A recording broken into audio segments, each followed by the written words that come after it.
사랑하는 성도 여러분, 이제 봄에서 여름으로 넘어가는 과정이 있습니다. 세상의 모든 것은 시간이 지나면 성장합니다. 또 이렇게 성장한 것들은 아름답습니다. 시간이 쌓이고 연륜이 깊어지면 굉장한 아름다움을 드러냅니다. 완전히 성숙한 것들은 그것이 무엇이든지 간에 창조주 하나님의 진정한 아름다움을 드러냅니다. 그래서 여러분, 우리가 잠언의 말씀을 읽어보면 세상 어디에도 잠언처럼 말하지 않습니다. 여러분, 그것을 발견할 겁니다. 잠언의 말씀을 굉장한 진정성을 가지고 잠언을 접근하는 사람이라면 세상 어디에도 이렇게 말하지는 않구나, 오직 잠언만이 이렇게 말하구나 하는 것을 알 수 있습니다. 오산학교를 세웠던 남강 이승훈은 기독교 신앙을 알지 못했습니다. 독립운동을 하다가 감옥에 투옥되었는데 거기 이제 누가 남강에게 성경책을 이제 넣어줬습니다. 남강은 이미 그 동양의 학문뿐만 아니라 서양 문물에도 결코 어둡지 않은 학자였는데, 그가 이제 감옥에서 성경을 읽다가 진짜 놀라게 됩니다. 그가 놀란 건 뭐냐면 원수를 사랑하라는 말이었습니다. 그가 지금까지 읽었던 동양과 서양의 어떤 책에도 원수를 사랑하라 이런 말을 읽어본 적이 없는 거죠. 물론 우리는 원수를 사랑하라 너무 많이 들어서 아무도 놀랄 사람이 없겠지만, 그 텍스트를 처음 읽었던 남강은 충격 그 자체였습니다. 예수가 도대체 누구기에 어떻게 원수를 사랑하라고 하는가? 그래서 남강은 세례를 받고 고당 조만식 선생님과 장로님과 함께 오산학교를 세우게 되고, 오산학교에는 우리가 아는 대로 우리나라 구한말에 좀 걸쭉한 인물들을 그 학교에서 다 배출하는 그런 역사가 일어나게 되어집니다. 여러분, 우리가 이 잠언의 말씀을 듣는 것은 참 복된 줄로 믿습니다. 그래서 이 말씀이 귀한 걸 알아야 합니다. 어디 가서 다 들을 수 있는 말이 아니라 이 잠언의 말씀은 참 세상 어디에도 말해주지 않는 말씀입니다. 그러므로 이 말씀이 올해 2020년도에 저와 여러분에게 참 복된 말씀 되기를 바랍니다. 지난주에 이어서 저는 이제 잠언 10장 후반부를 살펴보겠는데, 후반부라고 하기에는 지난주에 5절밖에 안 살펴봤기 때문에 오늘 분량이 굉장히 많습니다. 저는 지난주에는 지혜와 재물에 대해서 살펴봤고, 오늘은 지혜와 언어에 대해서 살펴보려고 합니다. 하나님은 의인을 줄이지 않게 하심으로써 하나님의 하나님 되심의 명예와 공의를 지키시는데, 의인에게 재물을 어떤 식으로 주시느냐? 로또 같은 방식으로 주지 않는다는 겁니다. 하나님은 의인 속에 근면함을 심어주시고 부지런함을 통하여 물질을 주시는데, 이게 하루아침에 한 해 농사 지어서 평생 먹고 살고 그런 복은 안 줍니다. 수년에 걸쳐서 아주 성실함이 쌓이고 쌓여서 복을 주시는 겁니다. 악인은 이 재산을 축적하는 과정이 부정적이라고 그랬고요, 그렇게 모은 재산도 어떻게 해요? 파괴적 낭비를 한다고 그랬죠. 그래서 오히려 그 재물이 그 사람에게 독이 되는 겁니다. 의인은 이제 물질을 모았을 때 그 물질을 어떻게 합니까? 나눔과 배품을 통하여 그 물질이 사용되는 것을 통해서도 하나님의 공의를 드러낸다, 그렇게 말씀했고, 하나님이 복 주시는 방편으로 노동이라는 것을 주셨다는 것을 기억하고, 제가 지난주 말씀한 거 기억하시죠?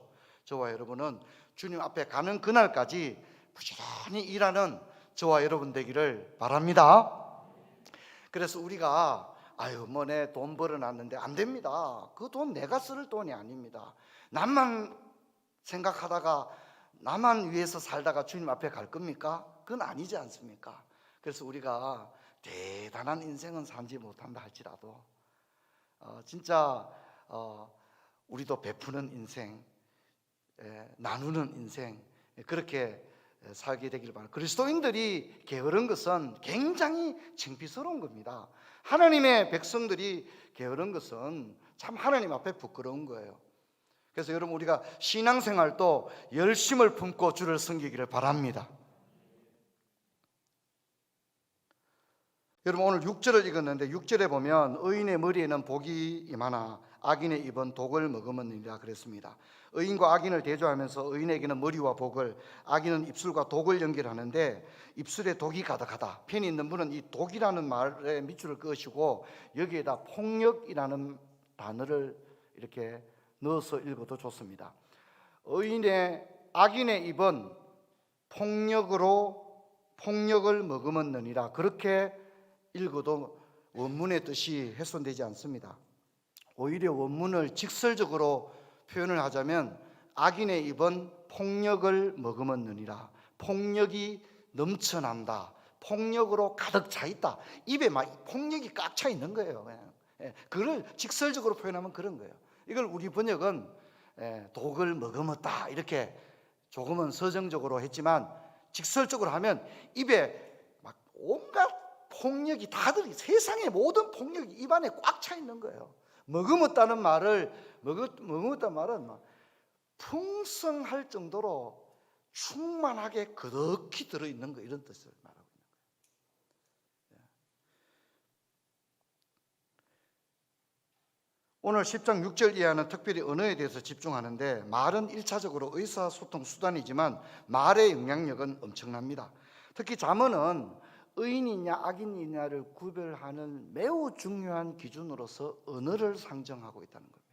말을 보면 표가 난다는 거죠. 저게 의인이다 악인이다.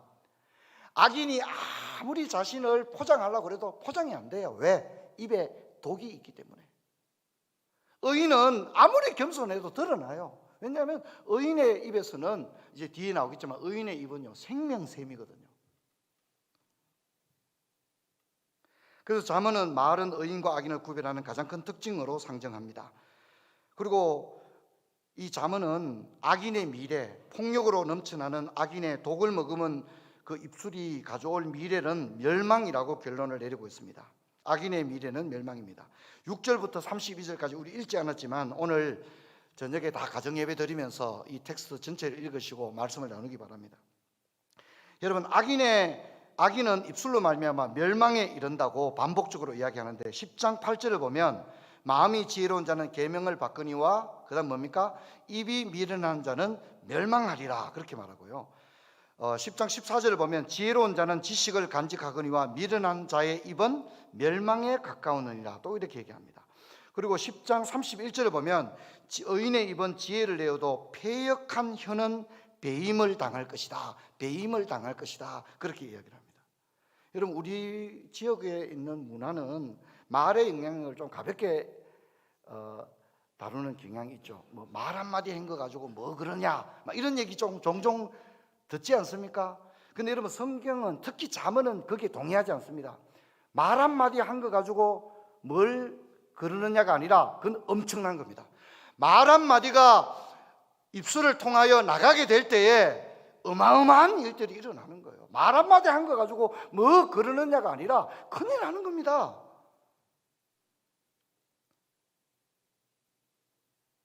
여러분 말은 악인의 가장 큰 특징이고 의인과 악인을 구별하는 기준입니다. 그렇다면 악인의 입술의 특징은 뭘까요? 성경은 첫째 이제 독을 머금었다. 말에 폭력이 있다 이런 얘기를 했고요. 말이 폭력적인 거예요. 그 사람하고 한 몇 분 이야기를 그냥 그 사람 말을 들으면 이 사람이 그냥 막 너무너무 깊은 상처를 입는 거예요. 그리고 미련하다는 것입니다. 미련하다는 것인데 무려 5번이나 6절부터 32절에 걸쳐 악인의 입술의 특징은 미련하다는 것을 5번이나 반복적으로 언급을 하고 있습니다. 그리고 이제 패역합니다. 지식이 없고 책망을 받아들이지 않는데 이제 여기에서 이 책망을 받아들이지 않는 이유 중에 하나가 뭐냐면 말씀에 관심이 없기 때문입니다. 말씀을 받아들이지 않기 때문에 바로 이 악인의 모든 문제가 일어나는 것입니다. 그래서 8절에 보면 마음이 지혜로운 자는 계명을 받아들이거니와 입이 미련한 자는 멸망한다고 그랬는데 입이 미련한 자 악인은 말씀을 거부한다 이 말입니다. 말씀을 안 받아들이는 거예요. 제가 목회를 하면서 가장 안타까운 것은요, 뭐 제가 뭘 알겠습니까? 저야 뭐 하나님 말씀 여러분에게 권면하는 사람 아닙니까? 근데 하나님 말씀 거부하는 사람들 굉장히 많습니다. 교회를 다니는 분들 중에도 나는 이렇게 생각한다는 거예요. 나는 이렇게 생각한다는 것은 성경 말씀을 나는 이렇게 생각하는 것으로 대치시켜 버리는 거예요. 그건 굉장히 위험한 행위입니다. 여러분, 그런 사람이 바로 악인이 되는 것입니다. 제가 시편 1편 강론할 때도 그랬죠. 악인이 뭡니까? 악인이 뭐 머리에 뿔난 사람이 아닙니다. 악인은 굉장히 교양미가 흐르고 지성적이고 젠틀하고 그런 사람일 수도 있어요. 배려심이 깊고 그런 사람이 있어요. 근데 문제는 뭐냐면 다 좋은데 하나님의 말씀을 거부해 버리는 거예요. 하나님 말씀 안 받아들이는 거예요. 아유, 그 뭐 좋게야 좋지. 그 안 받아들입니다. 여러분, 뭐라 합니까? 시편은 그런 사람은 악인이라고 말합니다. 그리고 그런 사람 뭐라 그랬죠? 망할 것이다. 악인의 길은 망하리로다.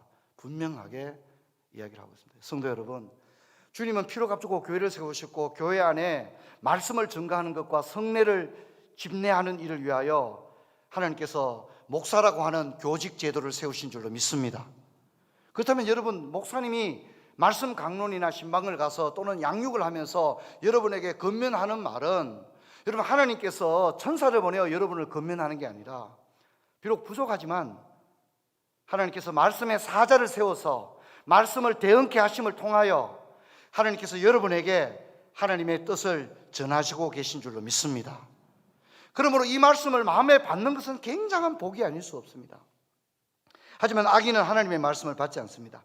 여러분, 13절 한번 같이 읽어볼까요? 10장 13절 같이 읽습니다. 명철한 자의 입술에는 지혜가 있어도 지혜 없는 자의 등을 위하여는 채찍이 있느니라. 여기 13절에 지혜 없는 자의 밑줄을 그으시고요, 이 지혜 없는 자를 다른 번역으로는 마음이 부족한 자 이렇게 번역할 수도 있습니다. 마음이 부족한 자. 마음이 부족하다는 건 다른 말로는 인격이 부족한 자 이런 뜻입니다. 마음이 모자란 거예요. 인격이 부족한 거예요. 그래서 이런 악인의 언어는 그래서 배역합니다. 하나님의 말씀을 거부하고 마음이 부족한 상태. 그러니까 인격도 이제 부족한 거예요. 그러다 보니까 어떻게 됩니까? 악인의 혀는 패역한 혀입니다.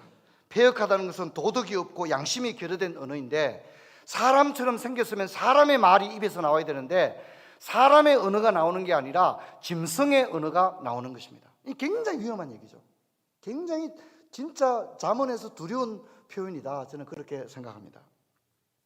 그 결과 악인의 입술은 악인의 미래에 어떤 영향을 미칩니까? 폭력과 멸망과 다툼을 가져온다고 이야기를 하고 있습니다. 이 비참한 결과를 가져온 원인을 잠언은 그의 입술과 혀와 언어 생활에 주목하고 있다는 것입니다. 그런데 여러분, 한편 의인의 특징이 뭘까요? 의인의 입술의 특징은 뭐냐면 의인은 말씀을 받아들인다는 게 중요합니다. 여러분, 모든 출발점은 여기 있습니다. 의인이 악인보다 뭐 나은 게 없습니다.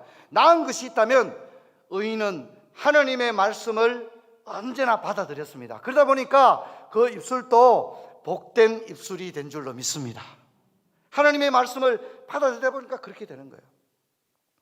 그래서 가장 불행한 사람이 뭐냐면 교회에 와서 말씀의 은혜를 받지 못한 사람이 가장 불행합니다. 가장 불행합니다.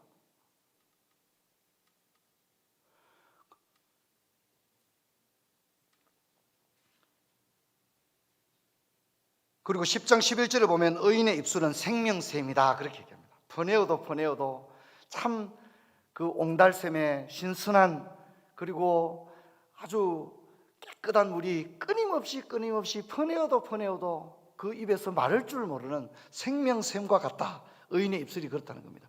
그리고 의인의 입술의 특징은 뭐냐면 입술을 제어한다는 특징이 있습니다. 여러분, 사람은 말에 완전한 사람이 야고보서에 의하면 없습니다. 그렇기 때문에 의인도 말에 실수할 수 있습니다. 그런데 의인이 한 가지 좋은 장치가 있는 것은 뭐냐면 언어를 제어한다는 거죠. 절제한다는 거죠. 이 말은 하지 말아야 되겠다. 어디 오늘 누구 만나러 갈 때 오늘 만나도 내가 이 말만은 안 해야 되겠다, 이렇게 마음에 다 결단하고 가는 거예요. 그러다 보니까 사람이 말로 인해서 실수할 수 있는데 그 실수를 뭡니까? 최대한 줄여갈 수 있는 거죠. 최대한 줄여갈 수가 있는 것입니다. 그래서 의인의 입술의 결과는 뭡니까? 결과는 평안입니다. 평안. 그리고 평화입니다. 악인은 다툼을 일으키는데 의인의 입술은 평화를 가져옵니다. 그리고 말을 듣는 중에 뭡니까? 기쁨이 넘치는 거예요. 잠시 함께 대화를 나누는데 슬픔은 온데간데 없어지고 낙심했던 마음도 사라져버리고 마음에 기쁨이 막 넘쳐나는 거예요. 그러니까 의인의 입술은 생명의 언어가 되어지는 거죠. 너무 복됩니다. 사랑하는 성도 여러분, 잠언은 앞으로도 독자들에게 말과 관련된 잠언을 계속해서 얘기하기 때문에 언어와 관련된 것은 앞으로도 우리가 다룰 기회가 있다고 생각되어서 오늘은 제가 여러분과 함께 3가지 정도로 함께 결단하셨으면 좋겠습니다. 첫 번째는 우리 같이 한번 읽어보면 좋겠는데 우리의 신앙이 성숙해지면 말도 성숙해지는 것입니다. 우리 같이 한번 읽어보겠습니다. 우리의 신앙이 성숙해지면 말도 성숙해지는 것입니다. 여러분, 우리가 신앙이 성숙해지면 언어도 함께 성장을 해야 된다는 겁니다. 함께 성숙한 언어들을 말할 수 있어야 한다는 겁니다. 불평과 비판, 판단하는 말, 비난하는 말, 비웃는 말, 조롱하는 말, 허물을 드러내는 말, 거짓말, 거짓 증거, 하나님의 이름을 망령되이 일컫는 것, 서원을 지키지 않는 것, 이런 것들은 신앙이 미성숙한 사람에게 발견되는 것입니다. 여러분, 우리가 신앙의 연조가 깊어지고 교회에서 특별히 직분을 맡게 되면 이런 미성숙의 언어들은 버려야 합니다. 여러분, 우리가 신앙의 연조가 깊어감에 따라 우리의 언어도 생명샘과 같은 언어가 되기를 바랍니다. 두 번째 같이 한번 읽어볼까요? 두 번째는 신앙이 성숙하면 이제 말과 기도가 열매를 맺어야 한다. 같이 읽어봅시다. 신앙이 성숙하면 이제 말과 기도가 열매를 맺어야 합니다. 여러분, 우리가 이제 말을 많이 하잖아요. 신앙이 조금 더 성숙하면 이제 말에 뭐가 열려야 된다고요? 열매가 열려야 한다는 겁니다. 기도도 뭐가 열려야 한다고요? 기도에 열매가 열려야 한다는 겁니다. 기도에 열매가 열려야 한다는 겁니다. 여러분 보세요. 나이가 굉장히 어렸지만 사무엘에 대한 이야기를 읽어보면 사무엘이 어린 나이에 에봇을 입고 섬겼잖아요. 그런데 성경이 뭐라 해요? 사무엘의 입에서 나가는 말이 하나도 땅에 떨어지지 않았다고 얘기하는 거예요. 땅에 떨어져 그냥 밟혀서 쓸모없는 것이 된 게 아니라 아주 어린 아이인데도 사무엘의 입에서 나가는 말이 다 열매를 맺는 거예요. 할렐루야. 참 얼마나 귀합니까? 여러분, 우리가 신앙생활 이렇게 오래 했다 하면서 참 얼마나 말을 많이 했고 얼마나 기도를 많이 했습니까? 근데 여러분, 우리가 열매가 있느냐, 그것을 한번 생각해 보자, 그렇게 말씀을 드리고 있었죠. 여러분, 늙으면 몸의 기능들이 약해진다고 하지 않습니까? 눈도 침침해지고 듣는 것도 청력도 약해집니다. 근데 통상 사람이 늙어도 그 기능이 쇠하지 않고 죽을 때까지 그 기능이 거의 가지고 있는 게 있다고 얘기를 해요. 여러분, 그게 통상 이제 말하는 거, 입이라고 합니다. 입. 말은 끝까지 살아있다는 거죠. 그래서 여러분, 저는 이런 도전을 드리고 싶습니다. 우리의 언어는 무한 성장을 하게 되기를 바랍니다. 우리의 이 언어는 무한 성장하는, 그래서 내가 40대 구사하던 그 나의 언어가 50대 가면 더 놀라운 언어로 바뀌고, 제가 특히 그랬죠. 50대 아버지들이 하는 말은 다 뭐가 돼야 된다고 그랬죠? 예. 하여튼 뭐 마스크를 하고 있으니까 어떻게 해볼 수가 없습니다. 예. 50대 이상의 아버지의 모든 말들은 뭐죠? 잠언이라고 그랬죠. 예. 그 자체가 다 잠언입니다.